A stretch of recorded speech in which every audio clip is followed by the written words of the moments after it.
Hello. I wanted to talk today, continuing in the rune series, a little bit more on the first rune, Fehu, and then go on to talk about the second rune, Uruz.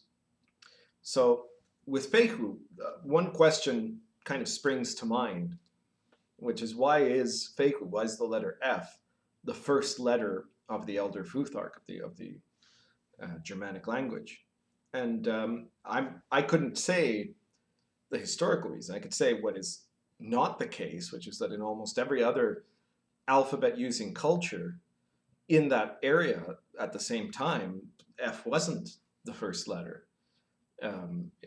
You see alpha, Aleph, A, the letter A is the first in pretty much every other culture that was around there, from which the alphabet of the runes we believe is derived, or at least inspired by, right? So you had these Germanics and saw the Romans, the Greeks, the Etruscans, the Rhaetians, and others using alphabets, and all those alphabets started with A, not with F.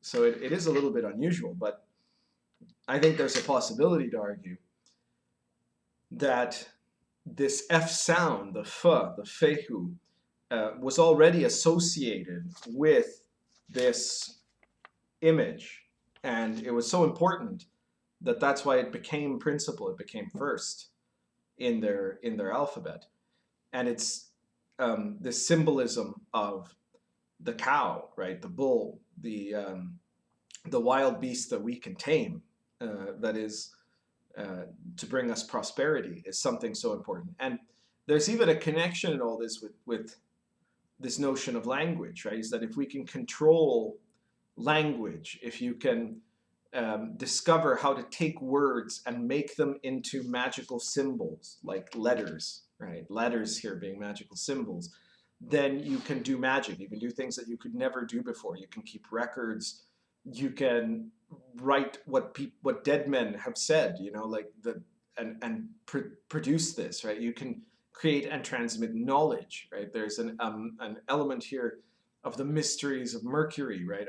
Of the intellectual world being opened up, and in fact, the Library of Alexandria was connected to the cult of the Apis bull, right? This rampaging, crazy bull in the Middle Eastern mythology in Egypt, that was savage and brutal, right? And that had to be controlled. You had to contain this bull.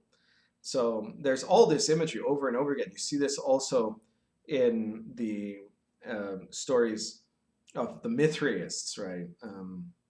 And in many others of the slaying of these wild bulls that then leads to this great new revelation or new understanding or something like that. So this is the very, very old teaching that is tied to the beginning of the development, maybe of language itself, and certainly the development of the transmission of knowledge through various ways, various traditions, and eventually the written language. And so it's interesting also that Fehu is tied to Frey and Freya, who are older gods. They're not Aesir.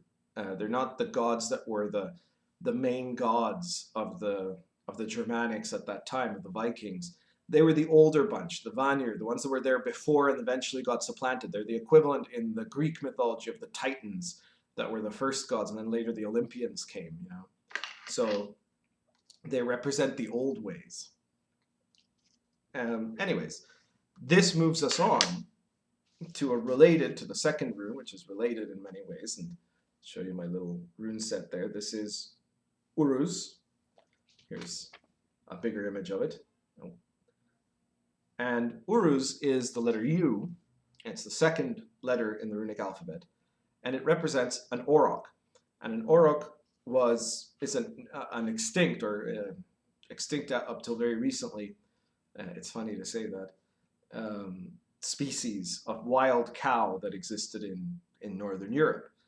They're now trying to revive the auroch by breeding in Central Europe, especially in Poland.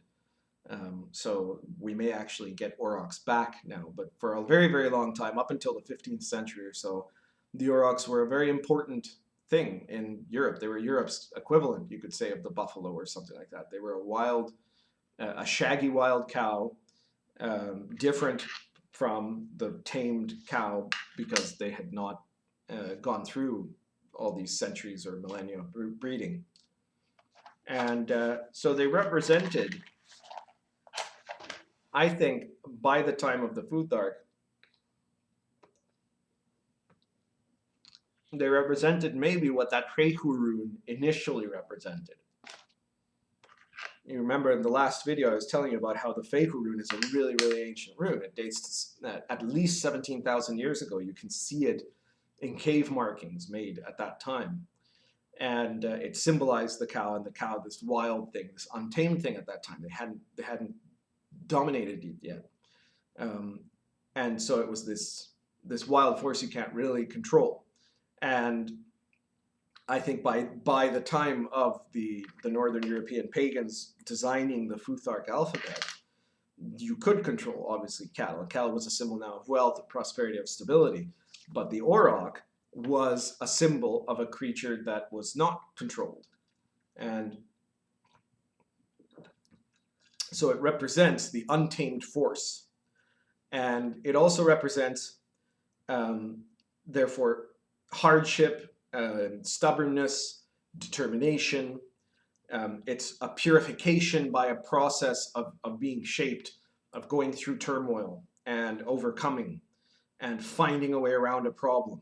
And it is tied also to the symbolism of water.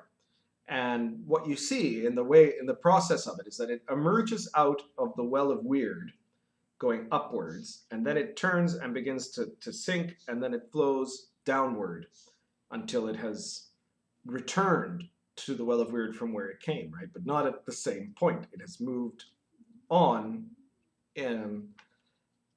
having been changed in the process. So it's a story of a journey, right? A spiritual journey. And you can conceive of it as water flowing around obstacles, a river in a bend. You can think of it as the will coming out of chaos, shaping itself, and then returning back into the well, into the well of the formless. So there's some very profound mysteries in there. It's tied into some deep magical concepts. You have in the first Aed this element of these forces, right? And Fehu, the first rune, represents this outgoing, powerful, magical force. It's this force of growth, of freedom, as I said before, where you have this opportunity for openness and for movement, right? Whereas Uruz is the shaping force. It's this force that demands determination, demands discipline, and it directs you in certain ways. So I hope that this was an informative video, and I'll see you in the next one.